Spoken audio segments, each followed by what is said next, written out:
आपका स्वागत है स्कॉलर एलाइट में। जो लोग ये वीडियो पहली बार देख रहे हैं तो उनसे रिक्वेस्ट है कि आप हमारे चैनल को सब्सक्राइब कर लीजिए ताकि जो भी वीडियोस मैं अपलोड करूंगा आपको नोटिफिकेशन के माध्यम से पता चलता रहे। चलिए स्टार्ट करते हैं।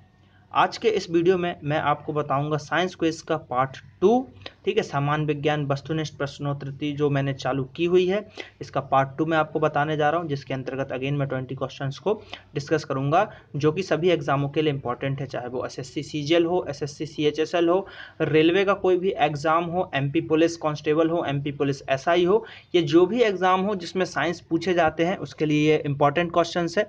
लगभग यही क्वेश्चन जो है बार बार एग्जाम्स में रिपीट होते रहते हैं, ठीक है।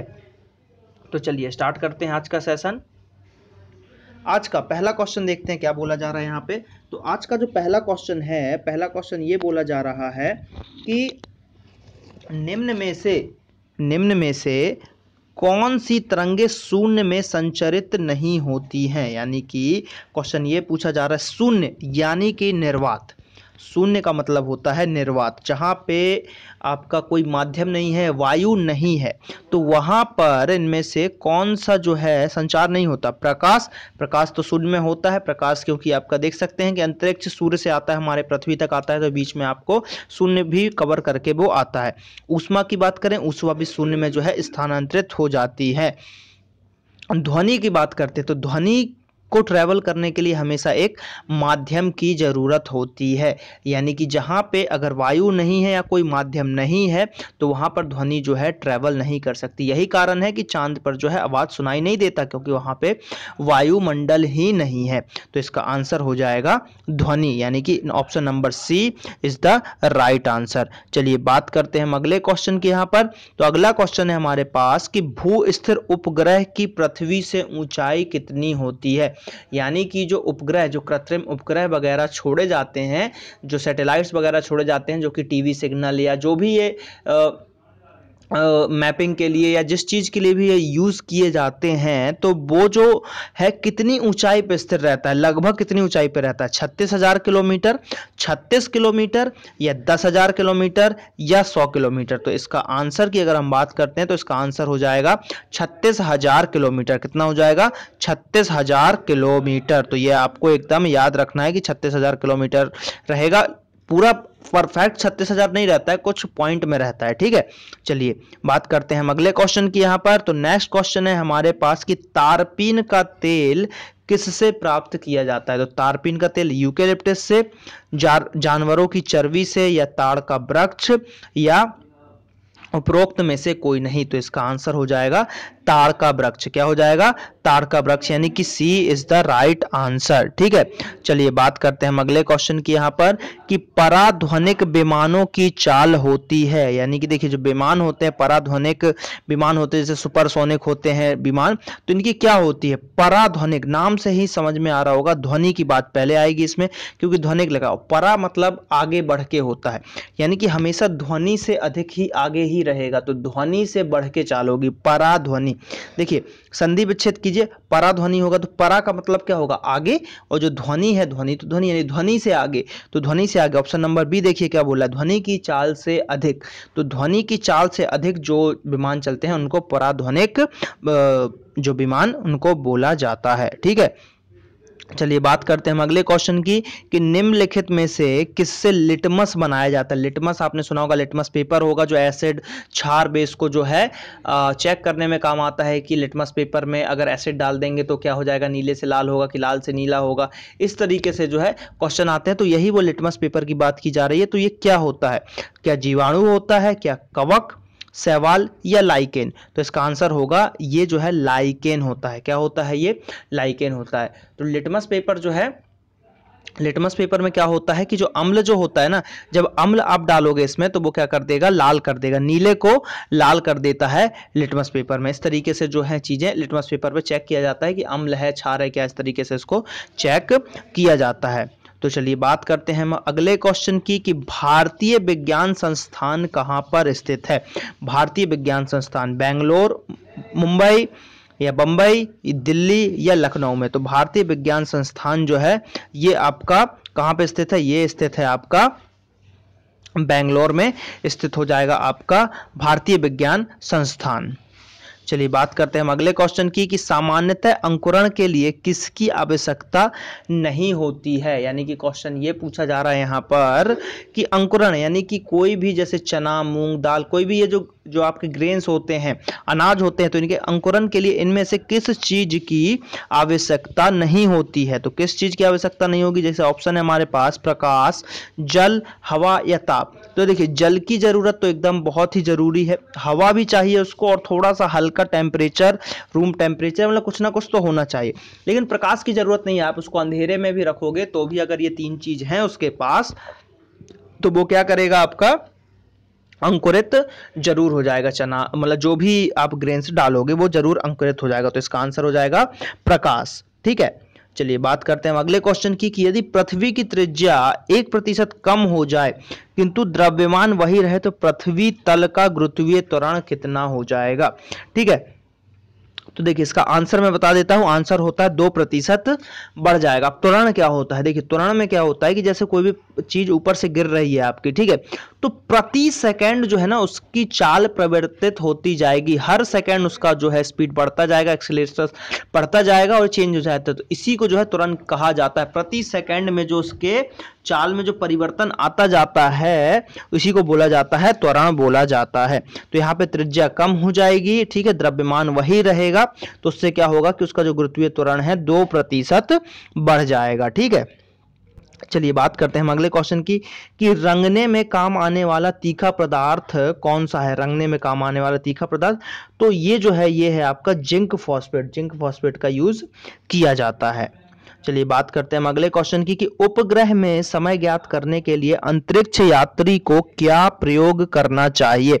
यानी कि जो उपग्रह है आपका, उसमें जब कोई अंतरिक्ष यात्री जाता है या उसको भेजा जा रहा है तो उसमें अगर टाइम को चेक करना है तो क्या होगा, तो ऑप्शन है आपका लोलक घड़ी। देखिए तो लोलक घड़ी क्या होता है, पेंडुलम वाला। उसमें क्या होता है कि देखिए इस तरीके से एक पेंडुलम रहेगा जो ऐसे इधर इधर हिलता रहता है और ये टाइम बताता है। तो अगर इसका यूज करेंगे तो क्या होगा कि जब ग्रेविटी कितना होता है हमारा 9.8 होता है, तो पृथ्वी पे तो ठीक है, लेकिन जैसे जैसे पृथ्वी के ऊपर आप जाइएगा तो क्या होगा, ग्रेविटी का मान घटता जाएगा आपका एक समय।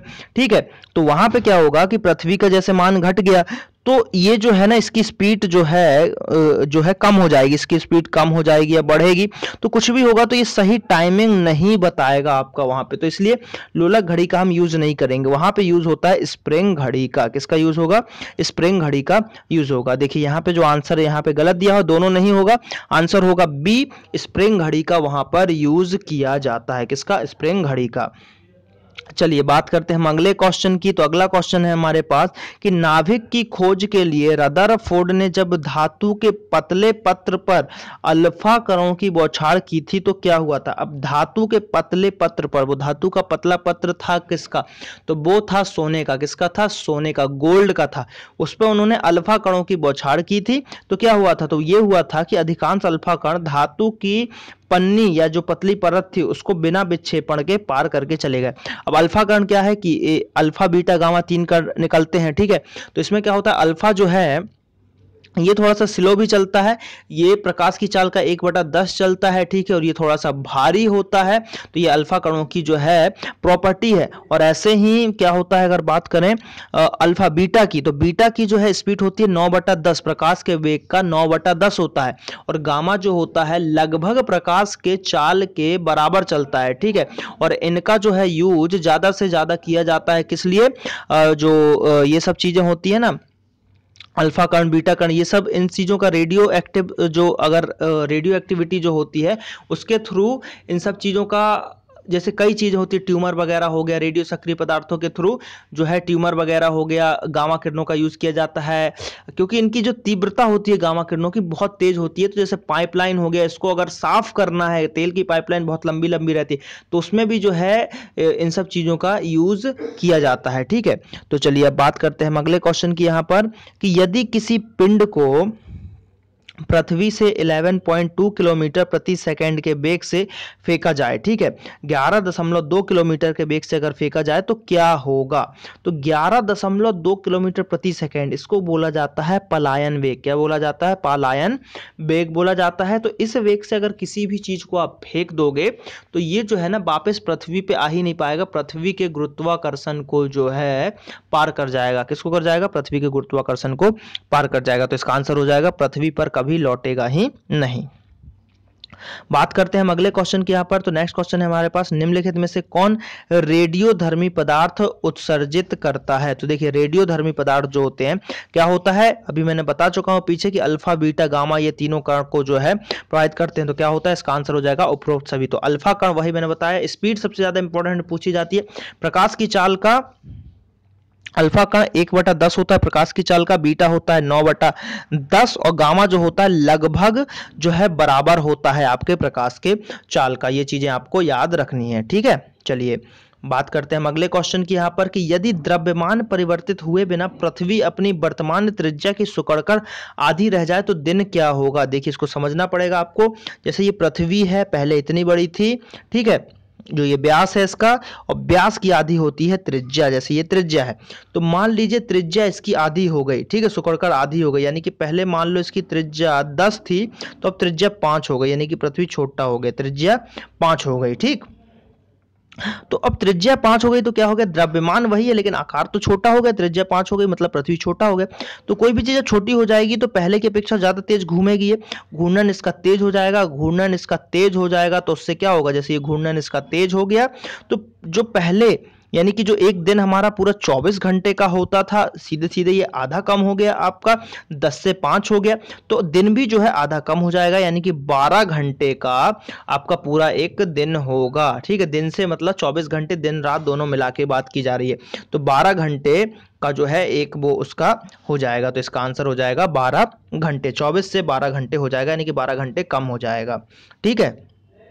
चलिए बात करते हैं हम अगले क्वेश्चन की कि पृथ्वी की आयु का आकलन किससे किया जाता है? ऑप्शन नंबर ए है हमारे पास यूरेनियम डेटिंग से, ऑप्शन बी है कार्बन डेटिंग से, सी है परमाणु घड़ी से, या जैविक घड़ी से। तो इसका आंसर है यूरेनियम डेटिंग से। किससे?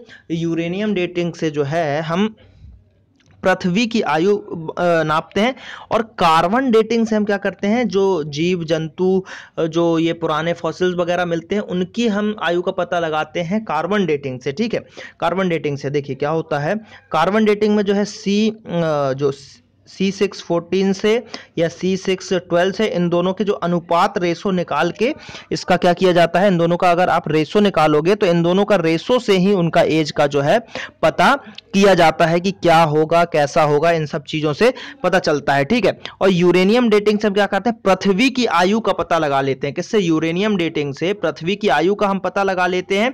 और एक चीज और होता है, क्वेश्चन पूछा जाता है कि पुरानी, ठीक, पुरानी यानी कि अत्यधिक पुरानी चट्टानों जो होती हैं, अत्यधिक पुरानी चट्टान, अत्यधिक जो होते हैं ये सब पत्थर होते हैं, तो इनकी उम्र को कैसे पता लगाया जाता है? तो इनको लगाया जाता है पोटेशियम आर्गन डेटिंग से। किससे? पोटेशियम आर्गन डेटिंग से जो है इस चीज का पता लगा लिया जाता है। तो ये चीजें याद रखिएगा, यूरेनियम डेटिंग से पृथ्वी, कार्बन डेटिंग से जो है ये सब जितने भी आपके जीव जंतु के फॉसिल्स मिलते हैं इनकी उम्र का पता लगाया जाता है, पेड़ पौधों की उम्र का भी पता लगाया जाता है। और अत्यधिक पुरानी चट्टानों की अगर बात की जाएगी तो वहां पर आपका आ जाएगा कि पोटेशियम आर्गन डेटिंग से जो है इस चीजों को पता लगाया जाता है, ठीक है।